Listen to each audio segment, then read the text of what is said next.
Quem não se defende bem, não ataca bem. E a igreja precisa entender o seu papel de defesa. Antes da igreja atacar as fortalezas deste mundo, ela precisa entender a sua posição na sua defesa bem firmada. Trata-se de um lugar de segurança. E se a igreja não entende o seu papel de defesa primeiro, ela nunca será capaz de atacar de maneira eficaz o seu inimigo. Por isso que primeiro a gente aprende a se defender. Mas junto com a defesa nós já estamos atacando. Agora a pergunta é, qual é a maneira então?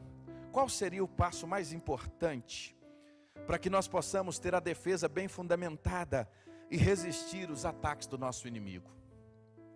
Como disse, poderia pegar Efésios 6 aqui e dizer nessa noite, olha, seja cingido com a verdade, vista a couraça da justiça, calce os pés da preparação do evangelho, tome sobretudo o escudo da fé. Esse poderia ser o sermão. Mas eu quero falar de outras coisas com você. Sabe por quê? Porque às vezes nós precisamos de discernimento um pouquinho mais profundo de alguns outros pontos. Como por exemplo, o conhecimento. Conhecimento que eu estou dizendo não é o conhecimento de conteúdo. Não. Quando eu falo de conhecimento, eu estou falando de relacionamento. Eu estou falando de intimidade. E nesta noite eu queria dizer a você que uma das melhores formas de se defender, além, em primeiro lugar, de vestirmos estas armas de defesa, nós precisamos ter muito conhecimento. Conhecimento de Deus, do inimigo e de você mesmo. Vou repetir. Conhecer a Deus, conhecer o inimigo e conhecer a você mesmo. Quando eu falo para você que se nós quisermos termos uma atitude de defesa, sabe qual é a nossa primeira ação? É conhecer a Deus. Pastor Sammy Tips tem uma expressão que eu gosto muito, ele diz assim, a maior defesa do cristão que ele dispõe contra o inimigo é um profundo conhecimento de Deus. Se ele se relaciona com Deus, se ele tem intimidade com Deus, ele já está protegido. Sabe por quê, irmãos? A nossa vitória, ela não depende da nossa própria força. A nossa vitória depende do nosso Deus. É por isso que a gente precisa entender, Lisa, que a nossa vitória, o alcançar, o vencer as artimanhas do inimigo, começa entendendo, conhecendo e se relacionando com Deus, porque a palavra de Deus é clara em nos dizer, o que diremos, pois, à vista destas coisas? Se Deus é por nós, quem será contra nós? Você acredita na palavra? A palavra de Deus é clara em dizer, se Deus é por nós, mas para isso eu preciso conhecê-lo, eu preciso me relacionar com Ele, eu preciso ter intimidade com Ele, eu preciso chamá-lo de paizinho querido. É interessante quando nessa perspectiva nós olhamos que uma das maiores provas de proteção do nosso Deus, é aquele salmo que muita gente gosta de fazer dele um amuleto. Qual é ele? Não é o 23 não, o 23 também. A página da Bíblia já está até amarela. 91, irmão Eduardo, isso mesmo. O que diz o Salmo 91? Aquele que habita no esconderijo do Altíssimo, a sombra do Onipotente descansará. E direi ao Senhor, Ele é o meu Deus, Ele é o meu refúgio, a minha fortaleza, e nele confiarei. Ele me livrará do laço do passarinheiro, da peste perniciosa. Ele cobrirá com as suas penas, e debaixo das suas asas te confiarás. A sua verdade será o teu escudo e broquel. Mas tem uma condição aqui. Qual é a condição, Lisa? Para que Ele seja o meu refúgio, para que Ele seja a minha fortaleza, para que Ele possa me cobrir debaixo das suas asas. Eu preciso habitar no esconderijo do Altíssimo. Às vezes nós queremos a proteção do Senhor, às vezes nós queremos receber tudo isso, mas nós não queremos estar à sombra do onipotente. É por isso que nós entendemos que a primeira arma de proteção é estar sobre a sombra do onipotente. E claro, quando nós estamos sobre a sombra do onipotente, nós somos cingidos com a verdade, nós calçamos os pés na preparação do evangelho da paz, sobretudo nós tomamos o escudo da fé. E com isso os dardos inflamados do inimigo são apagados. Mas eu estarei aonde? Guardado na sombra do onipotente. E eu vou descansar. Sabe por quê? Porque Deus promete refúgio. Deus promete ser fortaleza. Deus promete ser o nosso libertador. Ele promete ser a nossa proteção. Ele é o nosso escudo. Ele é o nosso baluarte. Agora, uma coisa interessante que me chama a atenção. Muitos cristãos e muitas igrejas, quando querem falar de batalha espiritual, às vezes elas querem falar mais do diabo do que de Deus. Não estou dizendo que a gente não precisa conhecer as artimanhas do inimigo. Precisamos. Mas quando nós falamos de batalha, o que nós mais precisamos falar é sobre Deus. É conhecer a Deus, porque quando nós conhecemos a Deus com intimidade, quando nós andamos ao lado do Senhor, quando nós temos intimidade com o nosso Deus, a ênfase principal da nossa vida é a pessoa de Deus, é Jesus. Nele nós encontramos tudo que nós precisamos. Então, se nós queremos verdadeiramente resistir o dia mau, nós precisamos conhecer a Deus com profundidade. Sabe o que é isso? Relacionar-se com Ele, é ter intimidade com Ele, é andar lado a lado com Ele, é ouvir Ele no meio de muitas vozes. A gente só consegue discernir a voz de alguém que a gente tem intimidade no meio da multidão. Quantas vezes a gente que é pai, você está andando em algum lugar, irmã Licínia, a irmã já é avó. Irmã Vitalina, a senhora já é avó e sabe bem disso. A gente está andando em algum lugar com as crianças, num parque, né? Olha, quanta gente está com saudade de fazer isso, né? Com tranquilidade. Aí, irmão Valdinei, de repente o menino some no meio daquela multidão. E aí de longe você ouve assim o choro ou uma voz dizendo assim: pai. Podem ter dezenas de vozes. Não é assim, irmã Shirley? Mas o pai e a mãe conhecem a voz do filho. Sabe por quê? Porque tem intimidade. Sabe por que muitas vezes a gente não consegue ouvir a voz de Deus? Sabe por que muitas vezes nesta geração nós não estamos conseguindo ouvir a Deus no meio de todas estas vozes? Porque está nos faltando conhecer a Deus com profundidade. Nós temos uma geração muito rasa do conhecimento de Deus. Até porque para conhecer a Deus nós precisamos de montes e de vales. E muitas vezes nós temos uma geração que quando chega no vale, ela não quer atravessar o vale. Mas muitas vezes é no vale que nós encontramos Deus face a face. E aí quando você tem a oportunidade de conhecer Deus face a face, você foge, você corre. E quando o vale chegar, não corra, mas aproveite o vale para conhecer o seu Deus de perto. É na intimidade que nós o conhecemos. É perto do Senhor que nós vamos aprendendo. Então, a nossa primeira arma nessa noite que nós compreendemos nesse nosso encontro, nesse terceiro encontro, a arma de defesa é o quê? Conhecer a Deus. Qual seria a nossa segunda arma? A segunda arma, irmã Janaína, é conhecer o nosso inimigo. Como é que o inimigo age? Como é que o inimigo age para tentar nos afastar do Senhor? Nós estamos agora com uma discussão já há alguns meses sobre as fake news. Eu quero te dizer que ele é o pai das fake news.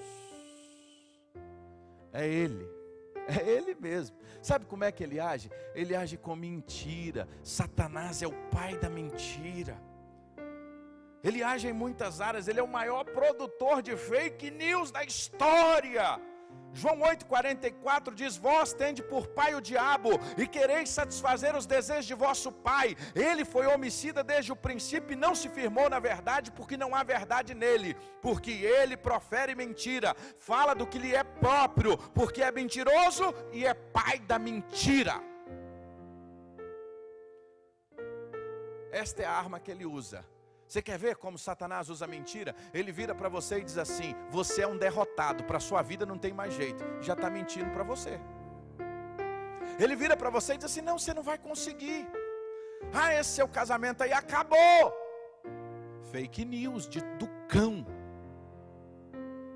Ah, eu estou lutando pelo meu filho, ele está atolado nas drogas. Aí chega um enviado do Satanás, lá do quinto dos infernos, vem, em vez de te dar uma palavra de ânimo, dizer: não, eu vou orar com você, eu estou aqui junto contigo, nós vamos orar, essa situação vai mudar, porque o nosso Deus é Deus de milagre. Chega assim: ih, isso aí não tem jeito não, corre disso.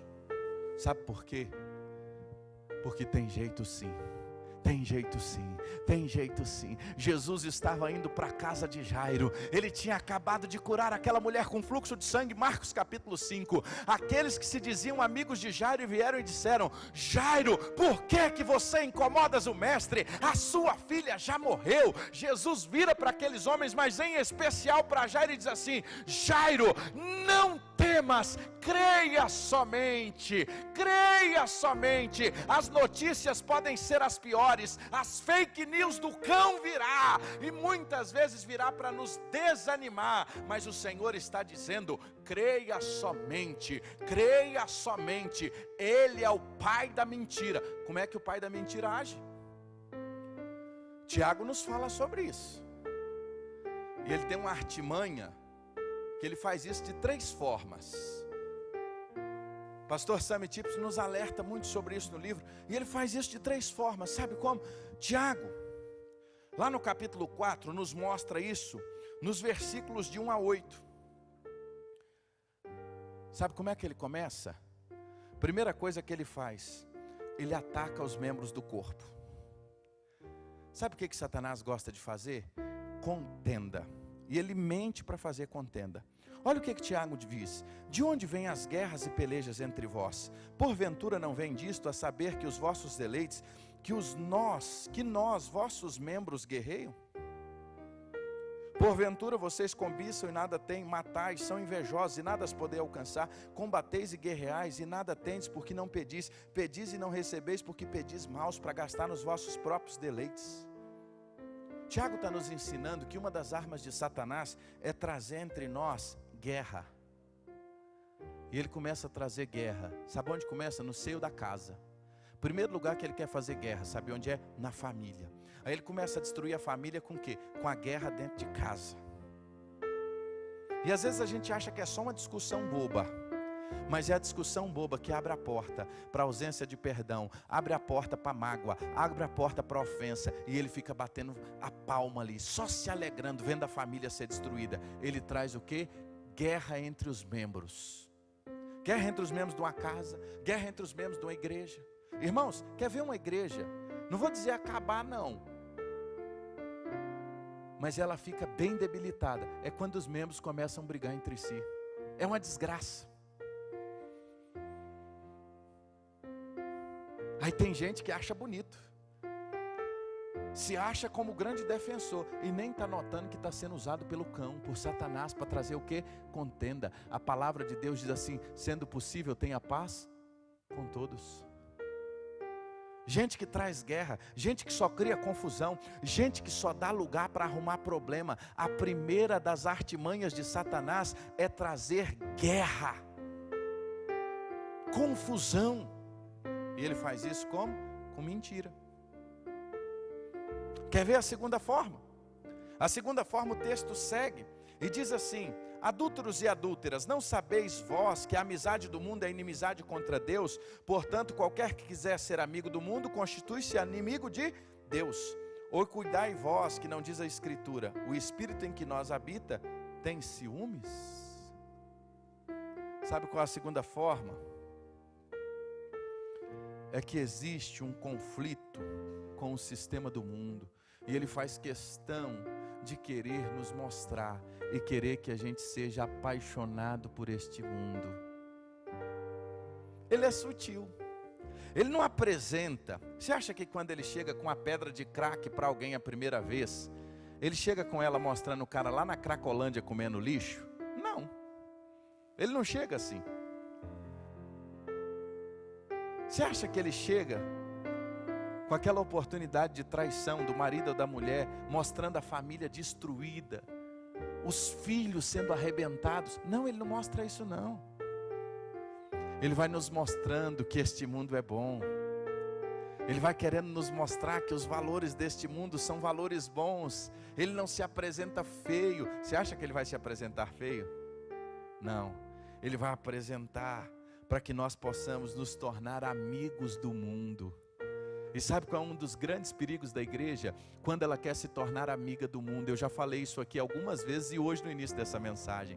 Não queira a igreja ser amiga e reconhecida pelo mundo. Quando a igreja for amiga do mundo, ela vai ser inimiga de Deus.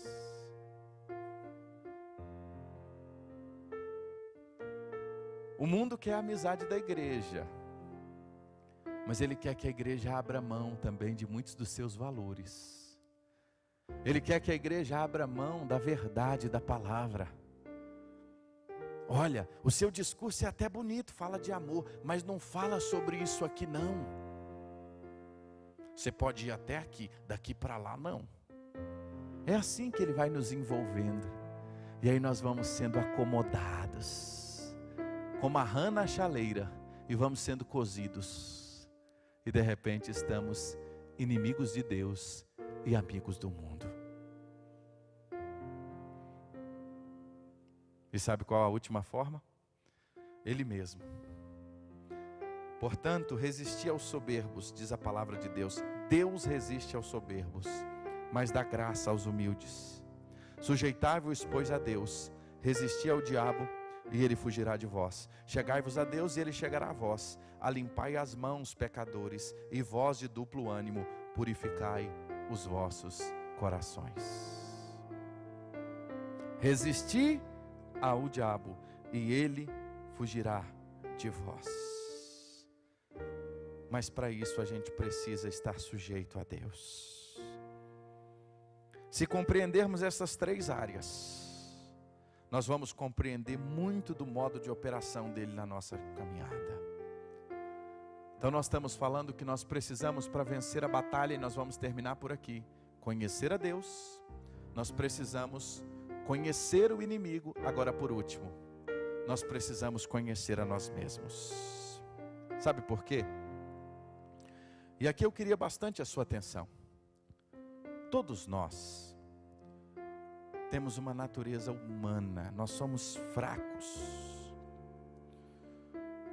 E normalmente, na nossa fraqueza, é aqui que o inimigo desfere os seus golpes.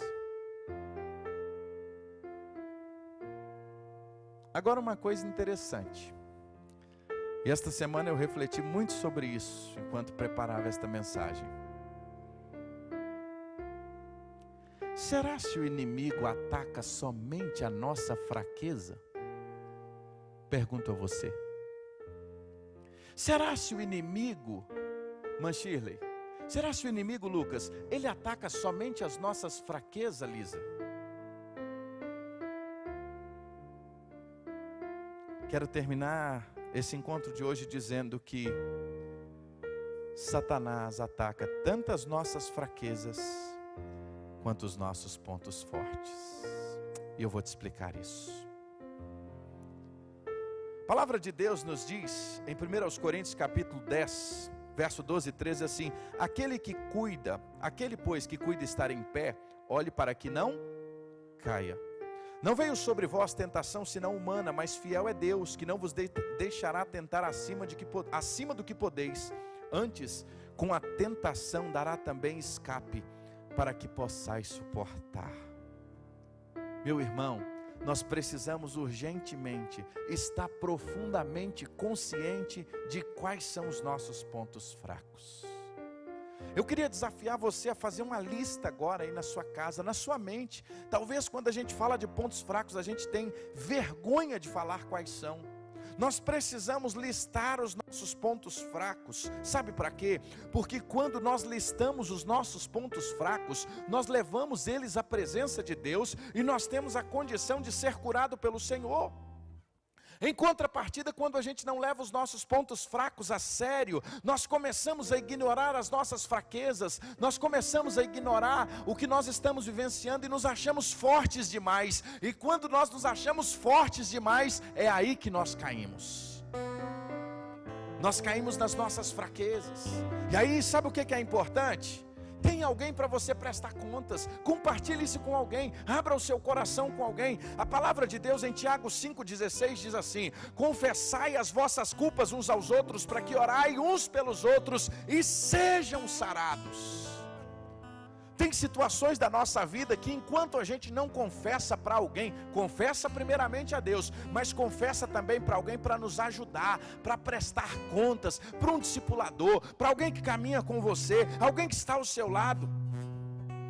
E aí sabe o que acontece? Enquanto nós não fazemos isso, Satanás vira e mexe, joga aquilo na nossa cara, joga aquilo diante de nós. O que nós precisamos então aprender? É preciso reconhecer as nossas limitações, confessar as nossas limitações ao Senhor e muitas vezes pedir a ajuda de alguém.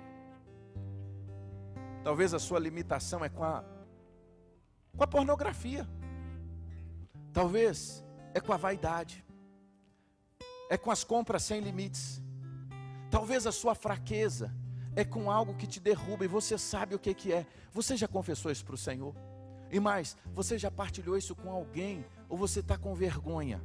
Porque às vezes nós achamos que não podemos compartilhar isso com outras pessoas, porque elas vão descobrir que nós somos imperfeitos. Olha, essa é uma das maiores artimanhas de Satanás, nos aprisionar, que a gente mantenha os nossos pecadinhos de estimação e não compartilhe com ninguém. Por isso a importância de um discipulador, por isso a importância de conversar com alguém, por isso ter um companheiro de caminhada, um companheiro de jugo, alguém que você possa abrir o coração e dizer: me ajuda, ore por mim, olha, a coisa aqui hoje está difícil. Você tem alguém assim? Nós precisamos urgentemente termos a consciência dos nossos pontos fracos, mas nós precisamos também, urgentemente, ter a consciência dos nossos pontos fortes. Sabe por quê, Luiz? Porque Satanás nos pega nos pontos fracos, mas ele também nos pega nos pontos fortes. Sabe aonde? Quando ele nos leva à vaidade. Sabe aquela área que você é muito bom? Sabe aquela área que Deus te deu algumas habilidades? Aí vem Satanás com toda a sutilidade e dá um tapinha nas costas e diz assim: viu o quanto você é bom? Viu o quanto você é o cara? Olha, ninguém toca igual você, ninguém prega igual você, ninguém ministra uma aula igual você, ninguém dirige igual você. Aí você vai, ó, inflando. Satanás pegou aonde? No ponto forte, naquilo em que nós éramos e temos de melhor. Ele vem e enche o nosso coração de vaidade. Aí ele cria orgulho no nosso coração. E a palavra de Deus diz: Deus resiste ao soberbo, mas dá graça aos humildes. Pastor Sammy Tippett diz assim: se Satanás atirar orgulho em nossos corações, o orgulho em nós, então ele terá realmente nos tornado incapazes de resistir a ele.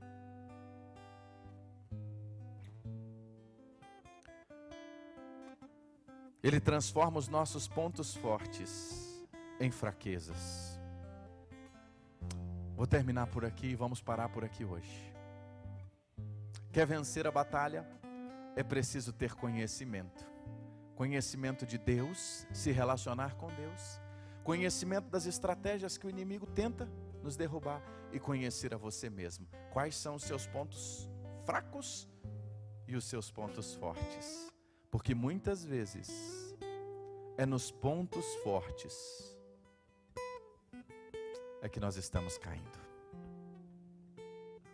Na verdade, nos desafios diante de nós. Quanto mais nós conhecemos a nós mesmos, mais nós vamos conhecer que nós não somos nada.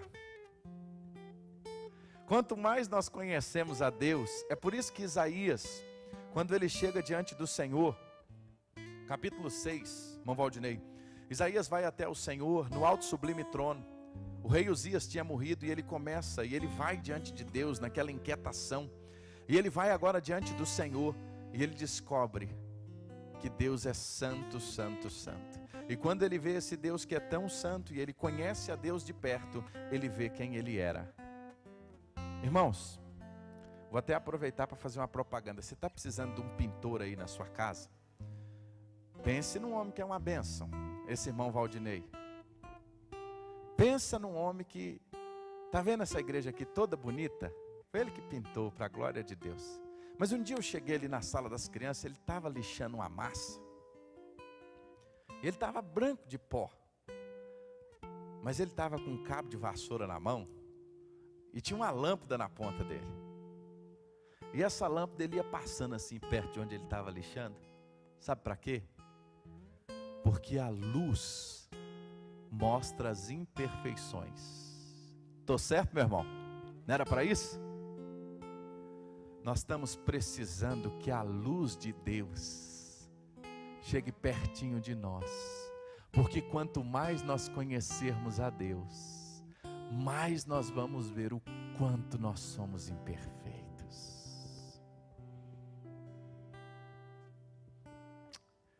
Acho que foi sábado passado. O Leonardo Gonçalves fez uma live. Não foi, filha? Você que segue lá, né? Tem um punhado que segue ele também. Ele é uma benção. E o Leonardo Gonçalves, na sua live de sábado passado, uma live solidária, ele estava durante a live e ele compartilhou algumas coisas interessantes sobre a sua vida. E ele estava compartilhando do momento que ele está enfrentando muito difícil nas suas cordas vocais. Imagina, Luiz, para alguém que adora o Senhor com a sua voz, de repente agora descobrir um problema nas suas cordas vocais, e é algo um pouco complexo. E ele compartilhou aquilo com um momento assim de abrir corações mesmo. Eu fico pensando para nós, por exemplo, um pastor ter um problema na sua voz, que desafio, né? Imagine ele que adora ao Senhor e de repente ele passa por isso. Mas ele começou, e compartilhando sobre isso, num determinado momento ele começou a fazer uma ilustração de toda essa história, falando sobre o artista. O artista que pinta uma tela, o pintor. E ele começou, irmã Shirley, a contar sobre o trabalho do pintor. Ele pega os pincéis e com muita maestria vai usando os pincéis, né? E daqui a algumas horas você olha para aquela tela que antes, irmão Valdinei, era apenas uma tela branca. Ali tem uma bela arte. E as pessoas param diante daquela arte e começam a apreciar aquela arte, a obra final, e diz: quem é o pintor? Você já viu alguém perguntar qual pincel foi usado? Sabe por quê? Porque diante de tão bela arte, não é o pincel que vai ser lembrado, mas é o pintor. E a arte realizada, mas principalmente o pintor. Sabe quem somos nós? Eu e você? Nós somos apenas pincéis. E pincéis muitas vezes quebrados. Trincha, irmão Valdinei. Aquelas trinchas. Pincéis quebrados. Que o Senhor, pela sua graça, pega, usa e faz a obra que Ele quer, porque a glória é dEle. Nós não somos nada. É por isso que quando nós precisamos entender para vencer a batalha, nós precisamos conhecer a Deus. Nós precisamos conhecer o inimigo, mas principalmente conhecer quem nós somos. E nós só vamos conhecer quem nós somos se conhecermos a Deus, porque a santidade de Deus, Ele é o pintor, Ele nos mostra que nós somos apenas pincéis quebrados, que Ele nos usa pela sua graça, como Ele quer, do jeito que Ele quer e na hora que Ele quer. Quero perguntar a você, quem é você? Quem é você? Principalmente quando ninguém vê. Quem é você quando ninguém está vendo?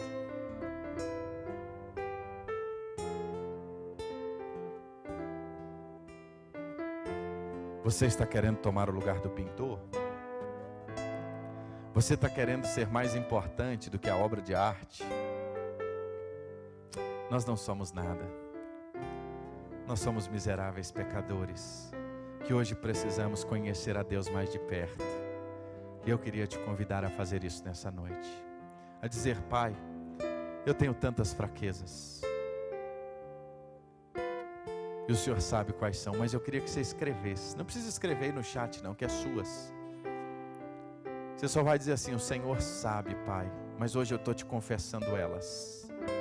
E talvez muitas dessas fraquezas vão precisar ser confessadas a pessoas.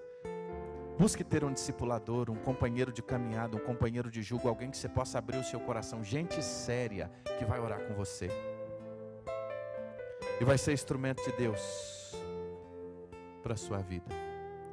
Nós precisamos conhecer o Senhor. Nós vamos adorar o Senhor.